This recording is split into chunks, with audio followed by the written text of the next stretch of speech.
네, 안녕하세요 여러분, 현규쌤입니다. 자, 여러분, 이번 시간에는 10번 학습지를 통해서 백제의 성립과 발전에 관해서 공부해 보도록 하겠습니다. 자, 일단 여러분, 백제의 성립과 발전 과정을 우리가 어떤 식으로 공부할 거냐?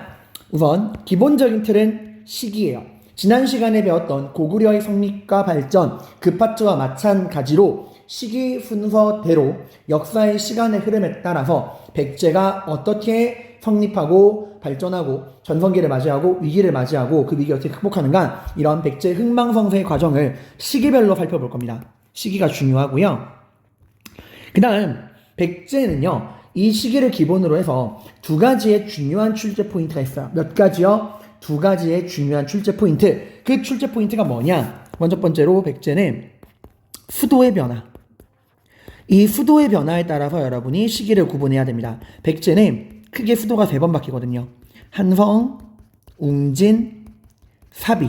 그래서 한성시대, 웅진시대, 사비시대 이렇게 3개의 시기로 나누어서 이제 백제를 구분을 해야 돼요. 우리가 지난 시간에 배웠던 고구려는 총 2번 수도가 변하죠. 국내성에서 평양성. 물론 주몽이 나라를 만들 때 수도는 졸본이었지만 바로 이대왕인 유리왕 때 국내성으로 수도를 옮기잖아요. 그래서 고구려는 크게 국내성 시대, 평양성 시대로 구분을 합니다.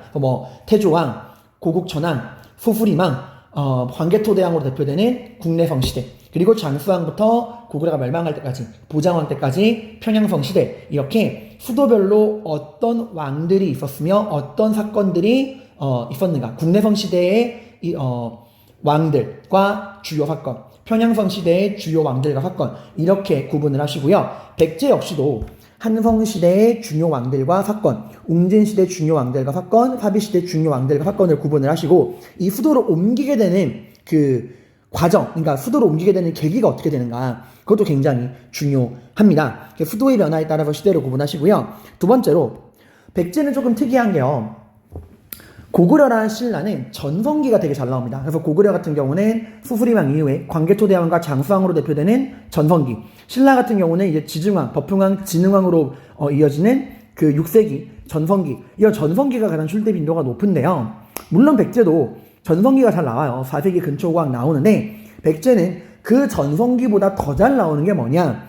지난번 여러분이 고구려에서 배웠던 내용과 이어지는 부분이에요. 자, 장수왕이 수도를 국내성에서 평양으로 옮기고 남진 정책을 본격화하죠. 그 남진 정책에 대응해서 백제는 신라와 낮에 동맹을 맺습니다. 백제 비유왕과 신라의 눌지마리간이 동맹을 맺는데, 문제는 그 동맹을 맺어도 그닥 백제 입장에서는 큰 위로가 안 됐던 거죠. 그래서 계로왕이 부기에게 도와달라 그랬다가 이게 잘못돼가지고 이제 오히려 그 사건이 유출돼서 고구려 장수왕에게 침략당해 판성을 뺏기잖아요. 자, 여러분, 백제 큰 위기입니다. 한성이 무너졌고요. 계로왕은 죽었어요. 사실상 나라가 망한 거나 다름없죠. 그죠? 하지만 백제는 망하지 않고 오히려 체제를 정비해서 다시 부흥하게 됩니다. 그 과정. 그러니까 백제는 전성기도 전성기지만 뭐에 주목해라? 장수왕의 침략으로 한성이 무너지고 수도를 웅진으로 옮긴 이후에 어떻게 다시 백제가 부흥하게 되느냐? 그 부흥기. 그것도 여러분이 구분하셔야 돼요. 알겠죠, 여러분들? 그러니까 한성시대가 백제의 전성기라면 이 웅진과 사비시대가 부흥기거든요, 여러분들. 특히 이제 웅진의 무령왕 때부터 그럼 어떻게 이 백제가 그 어려움을 겪고 부흥해서 다시 나라를 일으켜 세우느냐, 이 부분에 관해서도 여러분이 주목을 하셔야 합니다. 자, 그러면 차근차근 내용을 정리를 해드릴게요. 자, 백제가 만들어진 거는 수도도 시기와 함께 수도 중요하게 뭐라고 했죠? 바로 기원전 18세기 한성에서 나라가 만들어집니다. 자, 누가 만들었죠? 백제의 건국자는 바로 온조예요. 근데 우리가 알다시피 온조는 한강에 있는 한성 지역의 원주민이 아닙니다. 토착민이 아니에요. 이 사람 어디서 내려왔던 사람이죠? 그쵸, 고구려에서 내려왔어요. 그죠? 이 온조는 누구의 아들이죠? 고구려의 건국자인 주몽의 아들입니다. 즉 온조는 고구려 출신.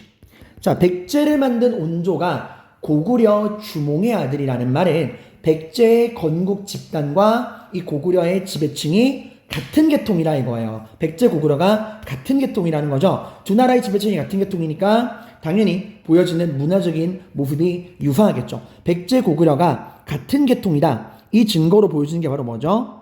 네, 두 나라의 초기 무덤 양식이 비슷하다라는 거였어요. 자, 그럼 우리 한번 정리해 볼까요? 고구려는 어디서 나왔죠? 네, 고구려의 건국자인 주몽은 부여 출신입니다. 예, 부여에서 나온 나라가 고구려죠. 그래서 고구려 부여의 지배층이 같은 계통이다. 그 증거로서 나오는 게 뭐예요? 주몽설화 이야기도 있고, 문화적으로 뭐가 비슷하죠? 네, 형사취수제와 일책시비법. 형사취수제와 일책시비법이 비슷한 모습을 보이죠. 이렇게 하니까 조금 보기가 그렇네요. 이렇게 조금 더 길게 합시다. 부여에서 고구려가 나왔죠.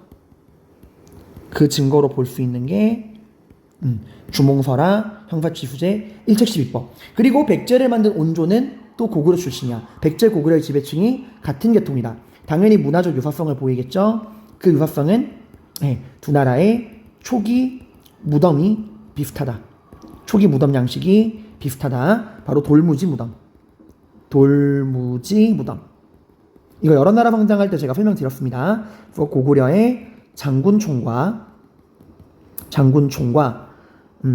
백제의 석촌동 고분. 고구려의 장군총, 백제의 석촌동 고분. 이게 둘 다 같은 돌무지 무덤 양식이다 해서 이런 지배층 계통 간의 유사성을 보여주는 문화적인 특징 정리해 두시고요. 이 고구려에서 내려온 온조가 한강에 있는 토착 세력들과 힘을 합쳐 만든 연맹 왕국이 바로 백제입니다.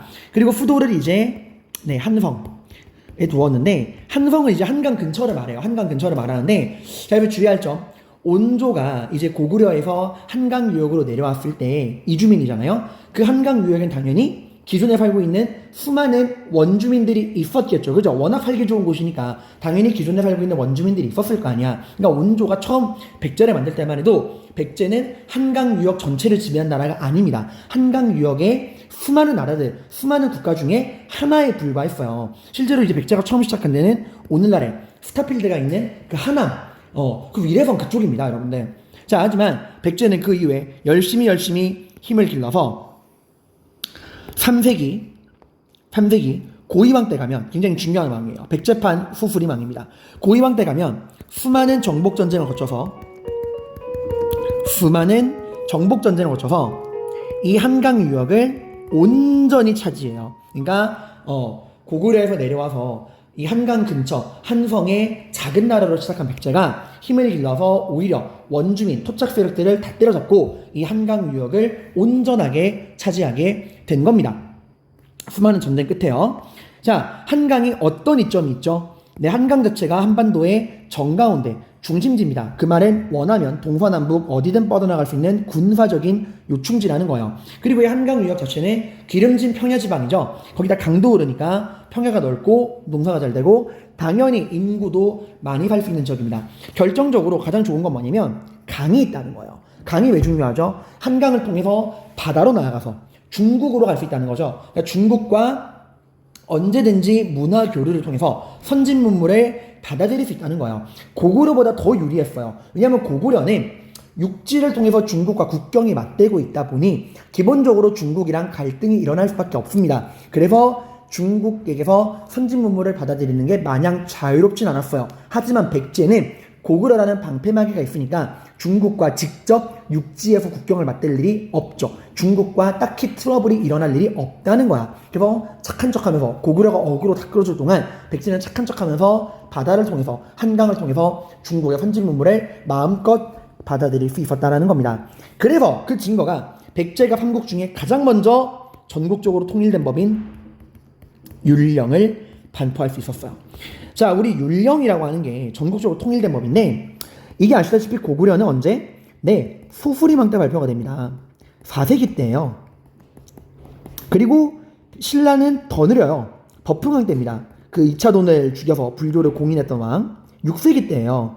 근데 지금 백제는 3세기 때입니다. 고구려보다는 100년, 고구려보다는 100년, 신라보다는 200년 정도 빠르게 율령을 반포한 게 백제예요. 야, 한강에서 중국의 선진 문화를 빠르게 받아들였기 때문에 가능했던 거죠. 자, 율령 반포의 의의가 뭡니까? 전국적으로 통일된 법이 발표된다는 이야기는 더 이상 지방의 군장들이 지방의 독립적인 지배권을 가질 수 있다 없다? 없다는 거죠. 독립적인 지배권을 잃고 이제 뭐가 된다? 중앙에 올라와서 수도에 올라와서 왕의 명령을 따르는 중앙 귀족 관리가 된다라고 이야기를 했죠. 그럼 이제 왕들은 뭐 해야죠? 이 지방의 독립적인 지배권을 잃고 중앙의 귀족으로 편제되는 이 지방 세력들은 뭐 해야 돼? 등급을 나눠야겠죠. 그게 바로 뭡니까? 관리들의 등급을 나눈다. 관등제. 지방 군장을 중앙 귀족으로 편제하는 과정에서 그들의 등급을 나누는 거예요.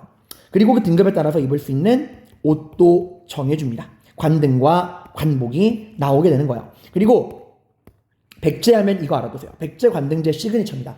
백제는 육좌평 16관등이라는 시스템을 만드는데 백제에만 존재하는 거예요. 좌평은 오늘날의 장관이랑 같은 거예요. 오늘날에도 보면은 외교부, 뭐 국방부, 환경부 같은 전문 부서가 있고 그 부서의 책임자를 장관이라 부르죠. 백제도 마찬가지입니다. 나라에 6개의 전문 부서를 두고요. 그 부서별로 책임자인 장관에 해당하는 좌평을 두었어요. 뭐 내신좌평, 내두좌평, 위법좌평, 병관좌평 이런 게 있는데 그 명칭까지는 알 필요 없지만 백제가 6개의 전문 부서를 두고 그 부서의 책임자인 육좌평을 두었다. 그리고 모든 관리는 16관등으로 나누었다 정도 알아두시고 공복의 자비청은 자가 보라색, 비가 레드, 붉은색이고요. 청은 이제 파란색, 블루죠. 그냥 이렇게 있다 정도 알아두시면 됩니다. 고이왕 때 한강을 차지하고 율령, 관등, 관복, 육좌평, 16관등 알아두시면 됩니다. 자, 이렇게 3세기 때 가장 빨리 나라의 체제를 정비한 백제는 이 힘을 토대로 가장 빠르게 4세기 때 뭘 맞이합니까? 전성기를 맞이하게 됩니다. 백제의 4세기 전성기를 이끈 왕이 바로 근초고왕이에요. 자, 고이왕 때 한강을 차지한 중요한 의, 동서남북 어디든 뻗어나갈 수 있다고 했죠. 그래서 실제로 근초고왕 때는 이 고이왕이 차지한 한강을 토대로 백제는 사방으로 영토를 넓힙니다. 우선 먼저 남쪽으로 갑니다. 남쪽에 누가 있냐? 마한이 있습니다. 자, 우리 사만 기억나죠? 우리 여러 나라 성장할 때 사만, 한세계, 바로 뭐죠? 마한, 진안, 변한. 자, 이 중에서 여러분 변한은 12개의 나라가 모였고 그 중심이 구야국이었죠. 그리고 진안도 12개의 나라가 모였고 중심은 사로국이었어요. 그리고 마한은 54개의 나라가 모였고 중심은 목지국이었습니다. 자, 이 진안의 12개 나라가 사로국을 중심으로 해서 나중에 뭐가 됩니까? 신라가 되고요. 변한의 12개 나라가 구야국이 중심이 되어 가야연맹이 되죠. 자, 그러면 마한의 54개 나라들이 목지국을 중심으로 백제가 되나요? 아닙니다, 여러분들. 백제는 원주민이 아니라 그랬죠.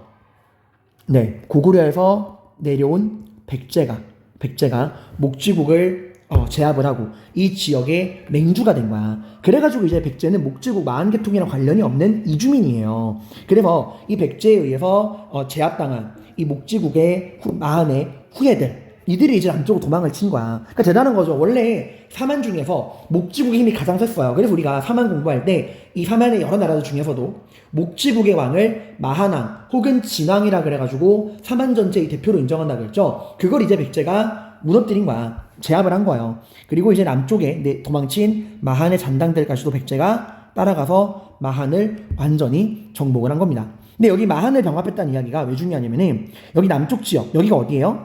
네, 전라도 지역이에요. 자, 그러니까 마한을 병합했다는 이야기는 백제가 지금 그쵸, 전라도 지역으로 진출했다 이거야. 전라도가 왜 중요하죠? 전라도는 옛날이나 지금이나 한반도 전체에서 농사가 가장 잘 되는 곡창지대예요. 가뜩이나 기름진 한강 지방에서 시작한 백제가 이제는 전라도까지 먹어치웠네. 당연히 엄청난 생산량으로 국력이 강해지겠죠. 이 힘을 토대로 동쪽으로는 가야에 영향력을 행사합니다. 워딩에 주의하세요. 멸망시킨 게 아닙니다. 영향력을 행사했다는 거예요. 여러분, 백제든 고구려든 가야를 무너뜨린 건 아닙니다. 고구려의 광개토대왕도 가야에 변화만 준 거예요. 자, 고구려 광개토대왕이 신라에 침입한 왜구를 격퇴하는 과정에서 가야에 어떤 변화를 주었죠? 연맹의 주도권이 변했죠. 광개토대왕이 내려오기 전까지만 해도 가야 연맹은 그쵸. 김해 지방에 있는 금관가야를 중심으로 한 전기가야 연맹이었는데 이 광개토대왕의 침략으로 이 김해 금관가야가 초토화되면서 연맹의 주도권을 잃어버립니다. 그 연맹의 주도권이 누구에게 넘어가요? 내륙 지방에 있던 광개토대왕의 침략을 받지 않은 고령의 대가야로 넘어가서 후기 가야 연맹으로 재편되죠. 그죠? 이때 금관가야가 망한 게 아니에요. 그냥 힘을 잃어버린 거야. 그러니까 광개토대왕의 침략으로 김해 금관가야를 중심으로 하던 전기 가야 연맹이 이제 고령의 대가야를 중심으로 하는 후기 가야 연맹으로 바뀐 거예요. 그러면 변화만 준 거죠. 그러면 가야가 망한 건 언제냐? 이것도 정리해 놓읍시다. 가야는 멸망한 건 신라에게 멸망해요. 광개토대왕이 오기 전까지 전기 가야연맹을 이끌던 금관가야, 김해 금관가야는 신라의 불교를 공인한 그 율령을 반포한 법흥왕에게 망하고요. 광개토대왕 이후에 후기 가야연맹을 이끌던 대가야는 신라의 전성기를 이끈 진흥왕에게 망합니다. 알아두세요. 자, 그 다음에 이런 힘을 토대로 이제 북쪽으로 가서 고구려를 공격을 해서 누구를? 그쵸. 고국원왕을 전사시킵니다. 어디에서? 평양에서. 미천왕 때 고구려 이제 미천왕이 낙랑군을 점령하면서 한가군을 축출하고 평양 대동강 유역으로 진출했잖아요. 그 대신에 낙랑이라는 완충지대가 사라지면서 백제 고구려가 국경을 직접 맞대게 됐죠. 그렇죠? 그러다가 고국원왕 때 고국원왕이 전연의 침략으로 국내성이 무너지고 미천왕의 무덤이 도굴당하는 치욕을 겪은 이후에 어떻게든 왕의 권위를 살려보겠다고 백제에게 시비를 걸었다가 오히려 근초고왕의 공격을 당해서 평양에서 왕이 전사합니다. 이 위기를 극복했던 게 누구예요? 고국원왕의 아들 소수리망입니다. 소수리망이 어떻게 했죠? 누구와의 관계를 정상화하고 중국의 전연이 아닙니다. 그 전연을 무너뜨리고 나온 전진과의 관계를 정상화하고 그로부터 불교를 받아들이고 그리고 뭘 만들고 인재를 양성하기 위한 태학을 설립하고 그 다음 전국적으로 통일된 법인 율령을 반포했죠. 자, 이렇게 싸울 때마다 근초고왕은 승리를 거둡니다. 특히 고구려를 꺾은 건 근초고왕의 왕권 강화에 큰 도움이 되었어요. 왜냐하면 백제란 나라가 처음 시작할 때 말했지만 어디서 나왔죠? 네, 고구려에서 나왔습니다. 백제의 건국자 집단은 고구려의 후예란 말이에요. 근데 그 고구려의 후예인 백제가 지금 고구려를 꺾은 겁니다. 당연히 왕권이 엄청나게 강해지겠죠. 그래서 근초고왕은 왕위의 부자상속을 선언합니다. 우리가 이제 고구려 같은 경우는 태조왕이 형제상속을 하고 게르부 구씨에 의한 독점적 왕위 세습, 형제상속을 하고 이게 이제 고국천왕 때 진대법하고 부족적 오부를 행정적 오부로 개편하고 이런 과정을 거쳐서 부자상속이 되잖아요. 근데 백제는 그냥 바로 부자상속으로 갔다라고 기억하시면 됩니다. 백제 입장에서 너무나 찬란하고 아름다운 이 순간 당연히 영원히 기억하고 싶겠죠. 그래서 4세기 백제 전성기를 이끌던 근초고왕은 이 전성기를 기록하기 위해 역사서를 편찬하라 명합니다. 그래서 근초고왕이 고흥이라는 박사에게, 이 사람은 사람 이름이에요. 백제 역사를 기록한 서기라고 하는 역사서를 편찬하게 합니다. 자, 삼국은요 모두 자신들의 전성기 때 역사를 편찬하는 모습을 보여요. 그래서 신라도 그들의 전성기 때 역사를 만듭니다. 신라의 전성기는 바로 6세기 진흥왕이에요. 그 대가야를 무너뜨린 진흥왕. 이 진흥왕 때 이제 거칠부라는 사람을 시켜서, 아주 거친 남자예요. 사람 이름이에요. 거칠부를 시켜서 신라의 역사를 기록한 국사를 편찬하게 합니다. 그러니까 백제는 4세기 근초고왕 때 고흥을 시켜서 서기를, 신라는 6세기 진흥왕 때 거칠부를 시켜서 국사를 편찬하게 되는데요. 그러면 고구려는요? 고구려도 전성기가 5세기 광개토 장수왕 때니까 그때 역사서를 편찬했나요? 그랬을 거라고 추측은 되는데 기록이 남아있지 않아. 고구려에선 역사책에 대한 기록이 언제 나오냐면 나중에 중국을 통일한 수나라가 100만 대군을 꼬라박잖아요, 고구려한테. 근데 이제 을지문덕의 살수대첩으로 고구려가 수나라의 수양제의 100만 대군을 물리칩니다. 그 이후의 역사책에 대한 이야기가 나와요. 뭐라고 나오냐면 고구려에는 원래 국가 초기에, 국초에 6이라고 하는 100권의 역사책이 있었다. 국초에. 언젠지는 몰라요. 국가 초기에. 근데 이거를 이제 그 수나라의 침략을 물리치고 그게 이제 고구려 연양왕 때예요. 아주 영향이 풍부한 왕이죠. 영양왕 때, 을지문덕도 이 사람 부하야. 이 영양왕 때 이제 이 후나라의 침략을 물리치고 기존에 국초에 존재했던 100권짜리 유기를 5권인 신집으로 요약 정리를 합니다. 누구에게? 이문진이라는 사람을 시켜서. 이문진. 이게 이제 7세기 때예요. 그래서 이런 내용들이 나온다. 비교하시면 됩니다. 자, 그리고 문화적인 교류도 굉장히 활발했어요. 이 해외 진출은 정복이 아닙니다. 정복이 아니라 문화 교류한 거예요. 일본, 중국과 활발하게 교류하는데 백제 근초고왕과 일본의 교류를 보여주는 대표적인 유물이 바로 칠지도예요. 날이 7개다. 뒷장에 넘겨보시면은 여기 칠지도 그림이 나오죠. 날이 7개야. 이제 1, 2, 3, 4, 5, 6, 7. 그래서 백제와 일본의 교류를 보여주는 칼입니다. 자, 다시 한번 칠지도 누가 누구에게 보낸 거라고요? 백제가 일본에게 보낸 거예요. 그래서 이걸 가지고 한동안 이제 일본은 고대부터 우리 일본이 너희 조선을 지배해왔다, 한국을 지배해왔다는 식민사관의 일환으로 썼어요. 그래서 일본은 이게 백제가 일본에게 바친 조공이다 라고 했고, 이제 우리나라 역사학께서는 말도 안 되는 소리 하지 마라. 당시 백제는 고구려마저 꺾은 최강국이다. 그에 반해 일본은 스스로 철 만드는 기술도 없어가지고 가야의 용병으로 뛰던 애들인데 무슨 놈의 이런 조공이냐. 한국은 하사품이다. 이래가지고 양국 간의 갈등이 일어났지만 최근 들어서는 그냥 이런 감정적인 거 다 빼고 그냥 양국 간의 교류다 정도로만 이야기하고 있어요. 그리고 중국과도 활발하게 교류하는데 근초고왕 때는 중국의 동진, 남조, 강남 지방에 있는 동진이라는 나라랑 교류를 합니다. 마치 수수리망이 전진이랑 교류했듯이.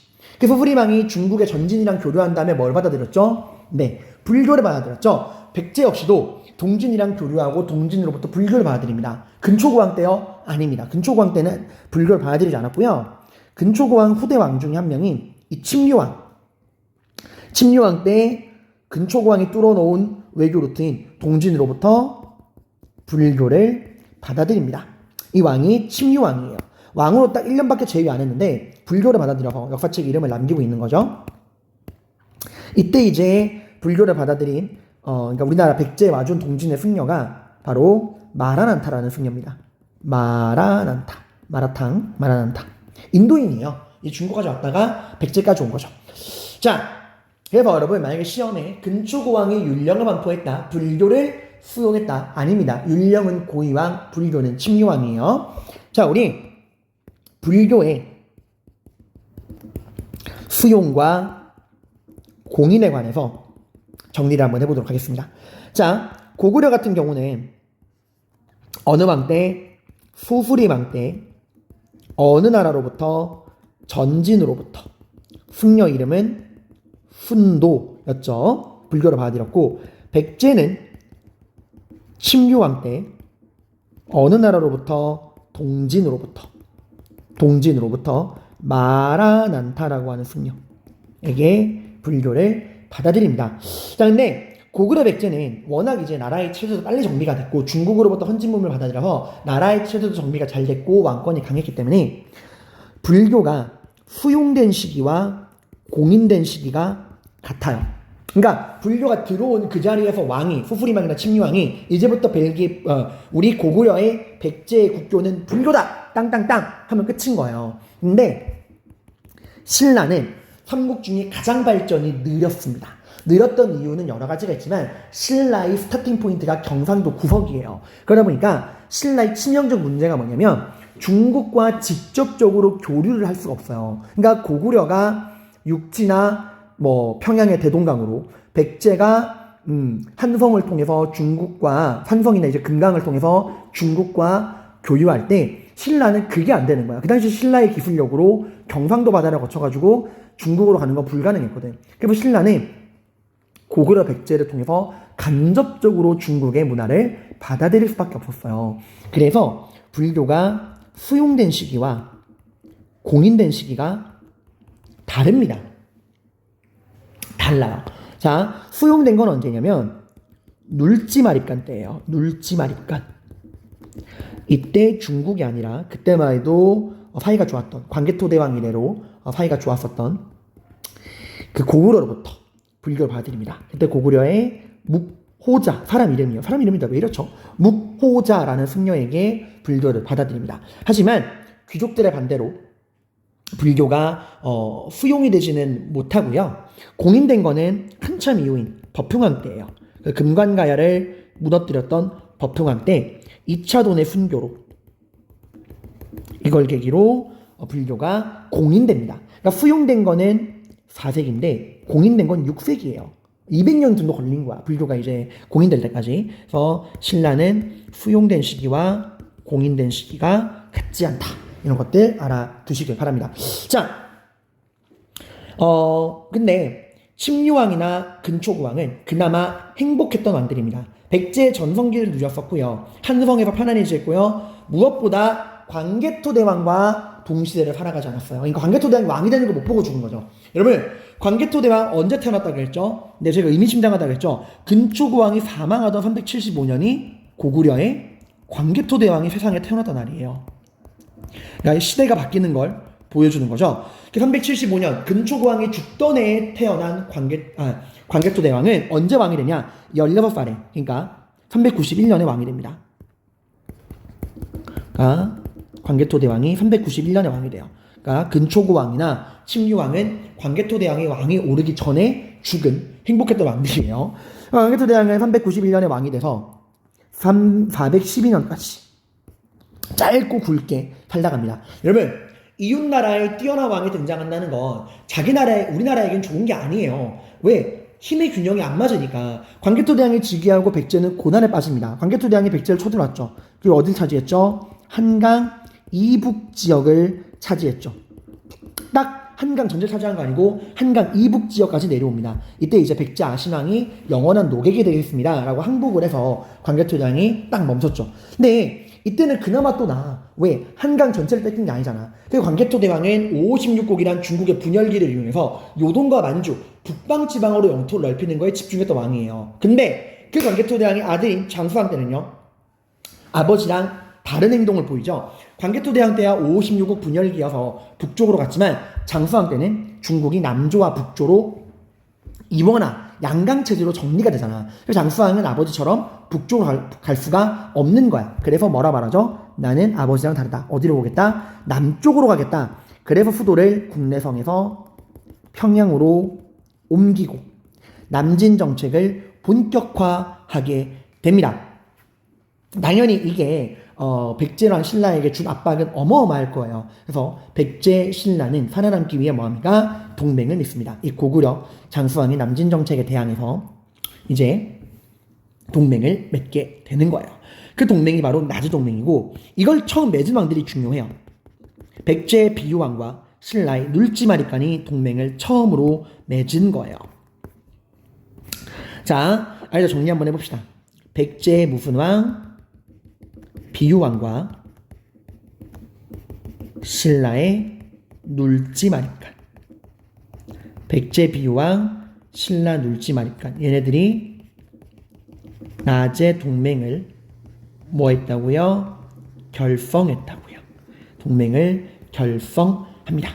자, 하지만 이제 선생님 여기 하나 질문해야 돼요. 선생님 근데 지금 백제 비유왕이랑 신라 눌지마리간이 낮에 동맹을 결성했다고 하셨잖아요. 근데 눌지마리간 아까 고구려로부터 불교 받아들인 왕인데요. 그럼 지금 신라는 고구려로부터 불교라는 선진문물을 받아들이고 백제랑 동맹을 맺고 있는 건가요? 네. 신라는 지금 양다리를 걸치고 있는 거예요. 그러니까 그 뇌물마리간 이후로 신라가 고구려의 도움 되게 많이 받았죠.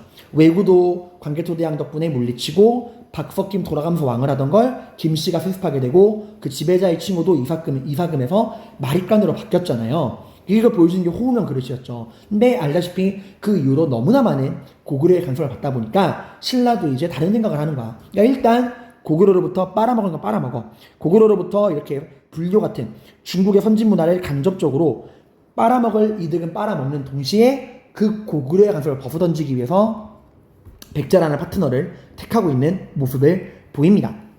자, 근데 아무튼 이렇게 백제 비유왕과 신라 눌지마리간이 동맹을 맺긴 했지만 백제에게는 큰 위안이 되지 않아요.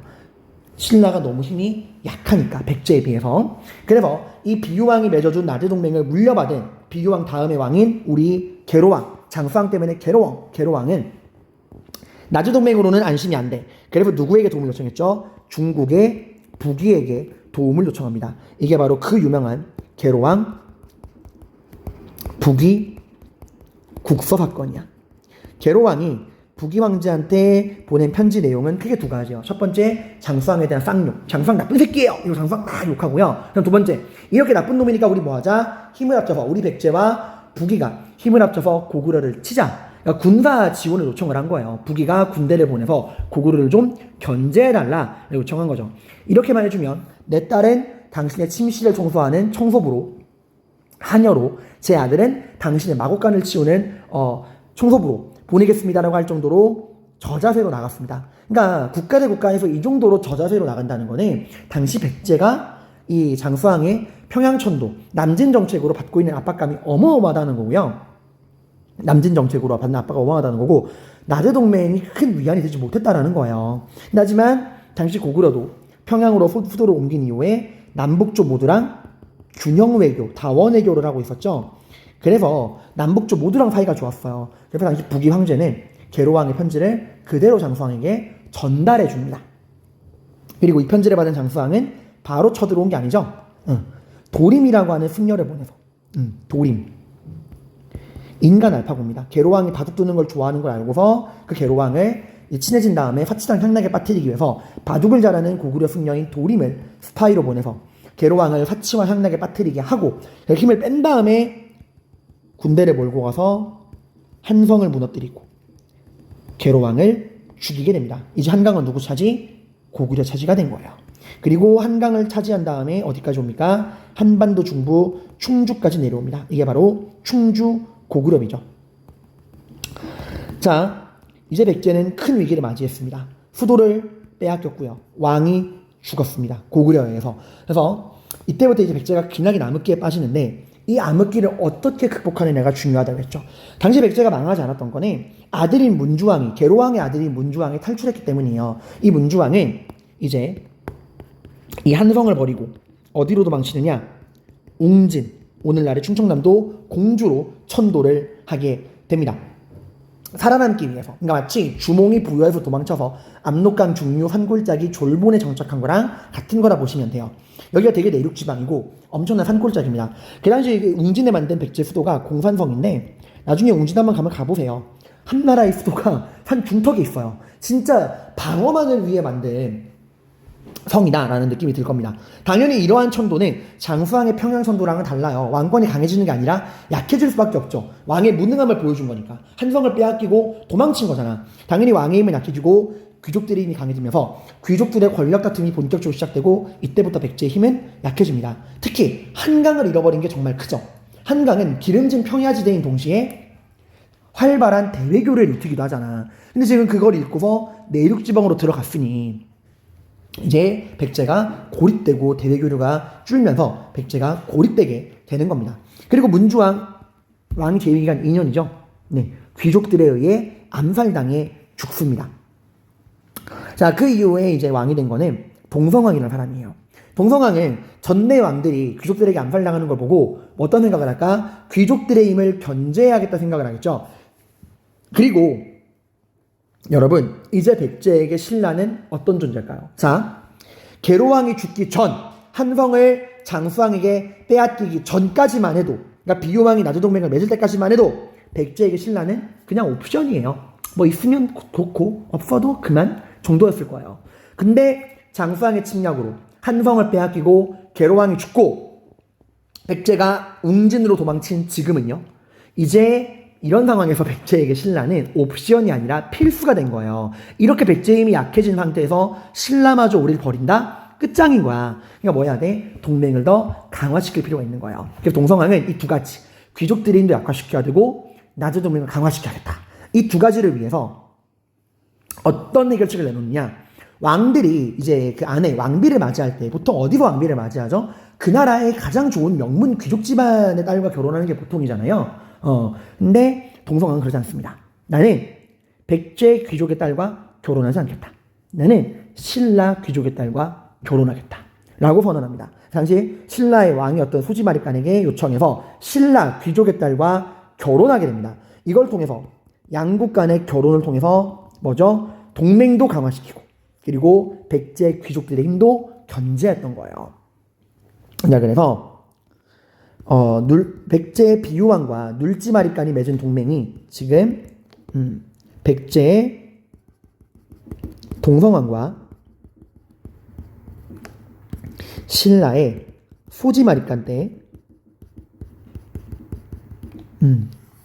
이 동맹이 지금 뭐 하는 거죠? 이 나제 동맹이 강화된 거예요. 강화.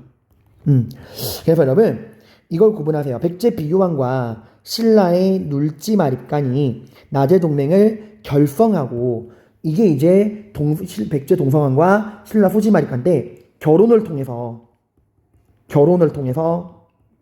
이 동맹이 강화되는 이 사이에 어떤 일이 있었죠? 그쵸. 장수왕의 침략으로 한성을 빼앗기고 계로왕이 죽고 문주왕이 어디로 도망쳤다? 웅진으로 도망쳤다 라고 하는 그게 있는 거야. 그래서 이렇게 동맹이 강화되는 거예요. 백제가 매달리는 거죠 이제. 그래서 동맹의 결성과 강화 사이에 어떤 일이 있었는가 이걸 여러분들이 알아두시기를 바랍니다.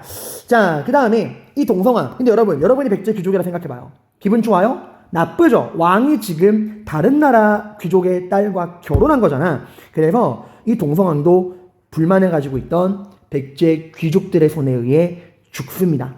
그 다음 왕이 된 게 여기 무령왕, 사마왕 때예요. 이때 이제 백제가 진정으로 이 혼란기를 극복하게 됩니다. 자, 무령왕은 지금 이제 이 개막장에 귀족들에 의해서 왕들이 죽어나가는 이 꼴을 보면서 깊이 생각하죠. 귀족들의 힘을 약화시켜야겠구나. 그래서 무령왕이 뭘 설치하냐? 굉장히 잘 나오는 겁니다. 전국에 22개의 주요 거점에다가 특수행정구역인 담로를 설치해요. 자, 다시 한번 전국에 22개의 주요 거점마다 특수행정구역인 뭘 설치했다? 담로를 설치했다. 그리고 이 담로에 책임자로 귀족이 아니라 왕족을 파견하는 거예요. 그러니까 전국의 22개의 주요 거점에다가 특수행정구역인 담로를 설치하고 그 책임자로 왕족을 파견해서 이 지방을 딱 통제하고 귀족들을 감시하면서 귀족들의 힘을 약화시킨 겁니다. 22담로를 무령왕이 설치했다. 굉장히 중요해요. 그리고 제가 수업 시간에 말했지만 무령왕은 어린 시절을 일본에서 보냈잖아. 유학생 출신이란 말이야. 그래서 굉장히 시야가 넓었어요. 그래서 무령왕이 말합니다.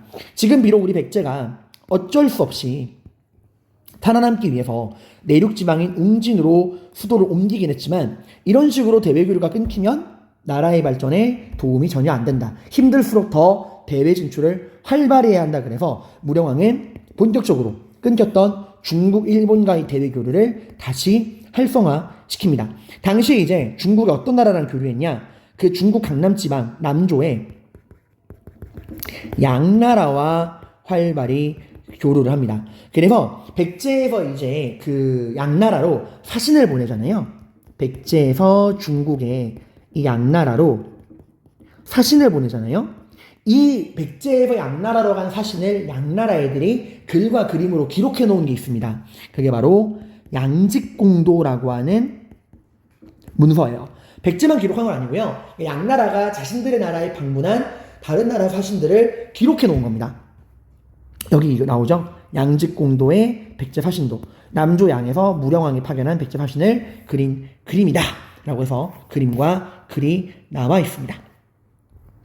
자, 그리고 무령왕은 얼마나 대외교류의 진심이었냐? 무령왕이 죽고 나서 무덤을 만들겠죠. 무령왕릉.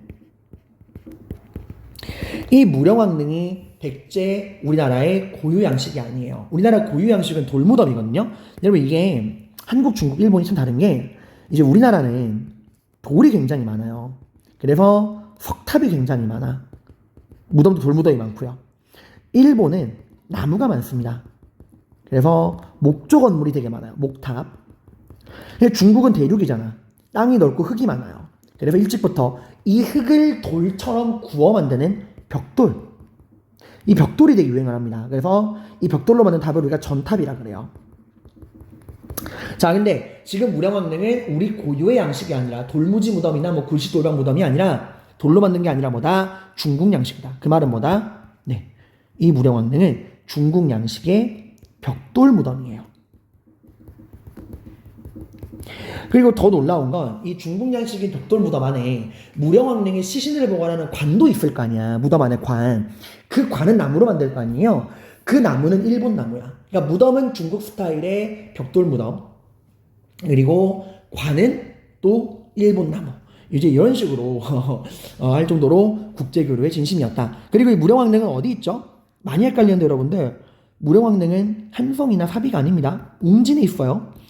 지금 무령왕 때까지만 해도 아직 수도 웅진입니다. 웅진에 있는 거예요. 자, 그리고 이 무령왕 때 이렇게 나라의 체제를 정비한 덕분에 백제가 쭉쭉쭉 성장해서 올라가다가 떨어지네요. 근데 자, 백제 부흥과 몰락을 동시에 가지고 온 왕, 출제 빈도로만 따지면 근초고왕보다 더 높은 왕, 바로 성왕이 나옵니다. 무령왕의 아들입니다. 자, 성왕은 아버지가 물려놓은 안정된 토대 위에서 선언합니다. 이제 웅진을 벗어날 때가 되었다. 이제 언제까지 우리가 산골짜기에 있을 거냐? 위기 상황 때야 그랬지만 나라가 안정된 지금은 이 산골짜기 웅진을 벗어나서 더 넓은 곳으로 나아가야 한다. 그러니까 대외교류가 편할 수 있는 강을 통해서 중국과의 대외교류가 활발한 지역으로 나아가야 한다. 해서 수도를 사비, 오늘날 충청남도 부여로 옮기게 됩니다. 사비는 웅진보다 더 넓은 편이고요. 그리고 강이 있어요. 평양에 각 수도마다 강이 있죠. 평양에는 대동강이 있고요. 그리고 서울 한성에는요, 한강이 있죠. 그럼 사비에는 뭐가 있냐? 금강이 있습니다. 이 금강 하류를 통해서 중국과 대외교류가 가능했던 거예요. 이제 이러한 천도는 한성에서 웅진으로 간 건 왕권 약하지만 웅진에서 사비로 간 건 왕권 강합니다. 왜? 이건 왕이 주도해서 계획적으로 한 거잖아. 그죠? 그래서 기존의 웅진 귀족들의 힘을 약화시키고 새로운 사비 지역의 새로운 신세력과 함께 왕권을 강화시키는 거예요. 자, 근데 사비에 가로치고 뭐라고 나와요? 부여라고 나오죠? 아니, 부여는 우리 여러 나라 성장할 때 그 송화강 유역에 고구려보다도 북쪽 지방에 있던 나라인데 지금 충청남도 지방에 웬 부여? 여러분, 이거는 성왕이 도시를 바꾼 거야. 그러니까 사비로 수도를 옮긴 다음에 이 사비의 이름을 부여로 바꾼 거예요. 도시 이름만, 수도 이름만 부여로 바꾼 게 아닙니다. 나라 이름도 바꿉니다. 우리는 부여의 후예다. 근데 부여 망했잖아요. 그 5세기 장수왕의 손자인 문자명한테 망했잖아요. 그 부여는 비록 망했지만 그 부여의 전통은 사라지지 않고 우리에게 넘어왔다. 우리는 남쪽에 있는 부여다. 이래서 국호를 남부여로 바꾸게 됩니다. 그리고 왕족의 성씨도 부여씨로 바꿔요. 참고로 성왕의 이름은 부여명농이에요. 참고로 진흥왕의 이름은 또 김신맥부야. 이름이 참 특이해요. 왕족의 성씨도 부여씨로 바꿉니다. 자, 지금 말하고자 하는 게 뭘까? 수도는 부여, 나라 이름은 남부여, 왕족의 성씨도 부여씨.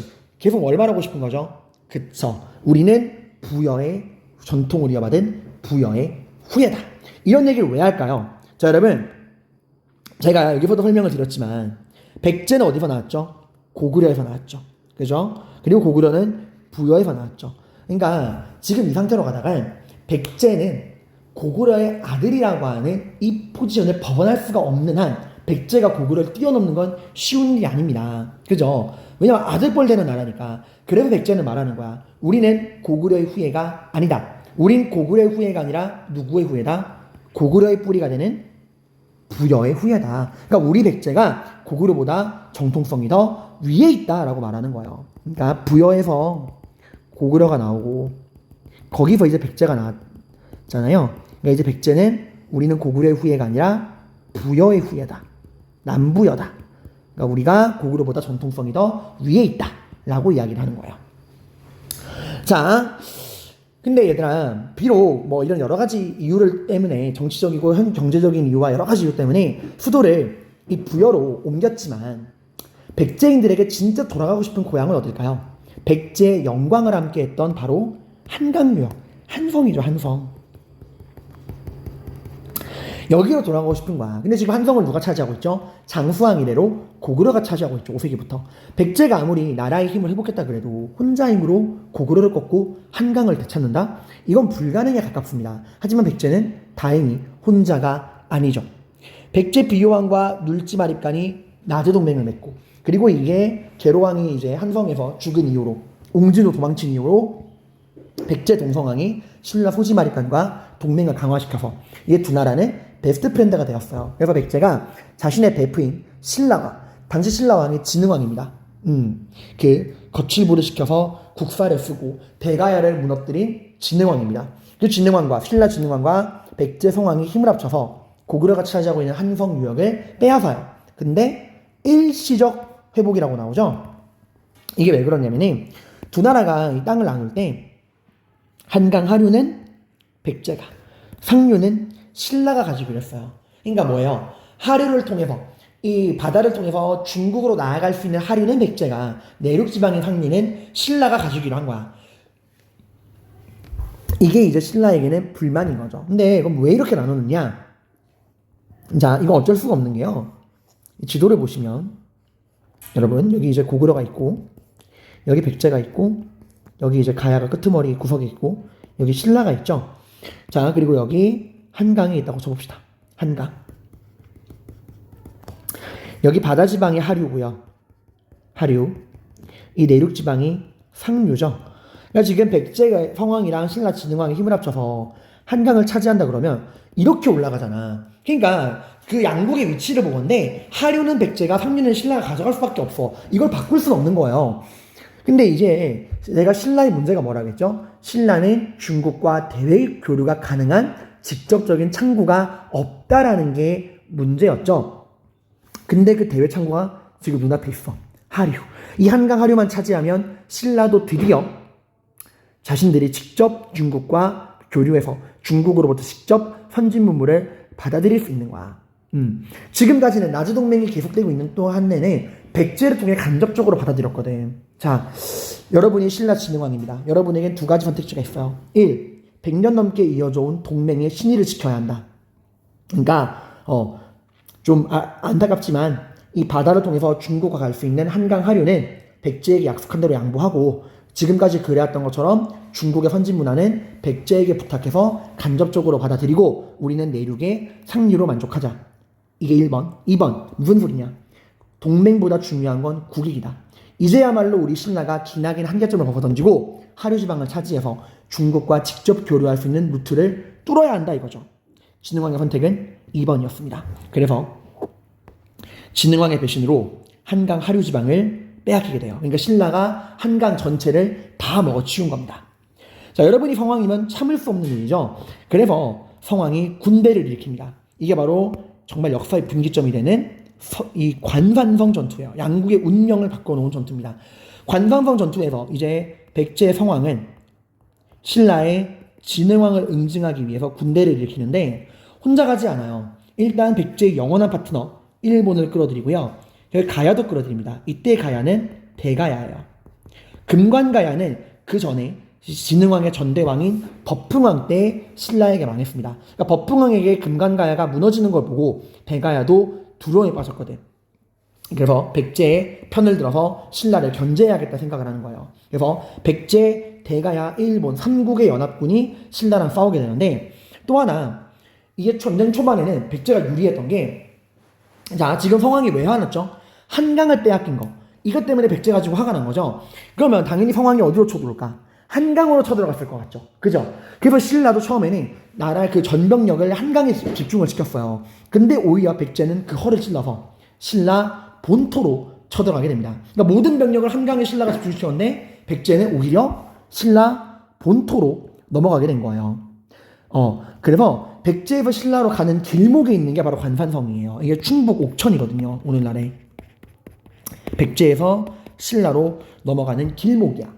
그래서 이제 전쟁 초반에는 백제가 막 우회를 해요. 기습해가지고 군대도 많고 이래서 신라가 속절없이 밀려. 근데 당시에 이 연합군을 이끌고 있던 백제의 수장은 성왕이 아니었습니다. 그때 성왕은 너무 늙은 노인이라 성왕의 젊은 아들인 이 부여창, 위덕왕한테 이 지휘권을 맡겨요. 근데 이 아들이 열심히 싸우다가 그만 과로를 해버려서 몸살이 나버린 거야. 몸이 되게 아팠다 그래요. 근데 여러분 아프면 누구 생각이 나요? 부모님 생각이 나잖아. 그래가지고 이 위덕왕이 그 성왕의 아들이 아버지에게 편지를 쓴 거야. 제가 몸이 아프니까 동맹군인 가야와 일본군이 두려워합니다. 불안해하고 있습니다. 이럴 때 아버지가 오셔서 좀 이 동맹군들의 좀 안정을 시켜주시고 아버지가 이 방문해주시면은 군사들의 사기가 오를 것 같습니다라고 편지를 쓴 거야. 그 성왕이 아들이 걱정되는 마음에 그 아들을 만나러 전쟁터로 관산성으로 가게 됩니다. 근데 갈 때 호위병을 50명만 데리고 가요. 그 신하들이 다 말리거든. 근데 굳이 성왕이 고집을 피워서 한밤중에 빨리 가겠다고 50명의 부하만 데리고 가다가 신라군의 매복에 걸려버린 거예요. 그래서 신라군에 의해서 죽임을 당하게 됩니다. 이때 이제 성왕도 바보가 아닌 게 성왕 입장에서는 금방 갈 거라 생각을 했어. 근데 봐봐, 원래 신라군의 주병력이 어디 있다 그랬죠? 한강에 모여 있다 그랬죠. 이 한강 유역에 모여 있던 이제 신라군이 내려왔던 거야. 근데 이게 성왕의 예상보다 더 빨리 내려온 거예요. 왜? 한강을 타고 내려왔으니까. 강을 타고 내려오니까 육지보다 빨랐던 거야. 그래서 성왕이 관산성으로 가다가 생각보다 빨리 내려온 한강 유역에 신라군에 의해서 붙잡히게 된 겁니다.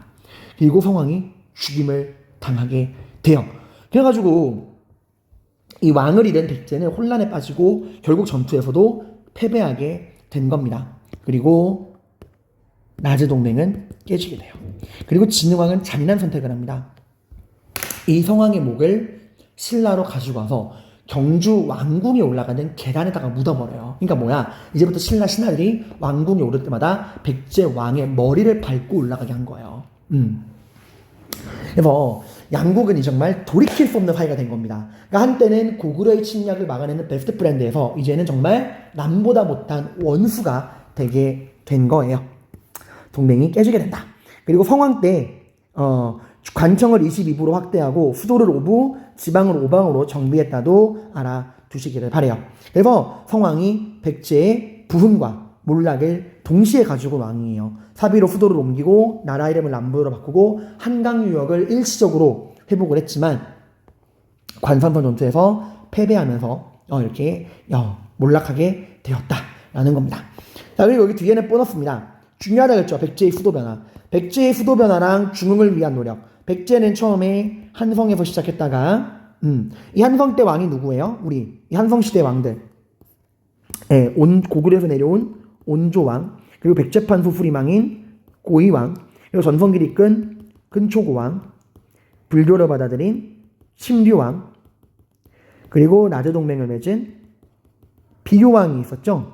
그러다가 제로왕이 장수왕의 침략으로 죽고 문주왕 때 이제 웅진으로 수도를 옮기죠. 그리고 동성왕, 무령왕 때까지 웅진에 있다가 어느 왕 때, 성왕 때 사비로 수도를 옮기고 그때부터는 의자왕 때 나라가 망할 때까지 쭉 백제의 수도는 사비였습니다. 왕성에서 웅진으로 사비로. 여기가 금강하류예요.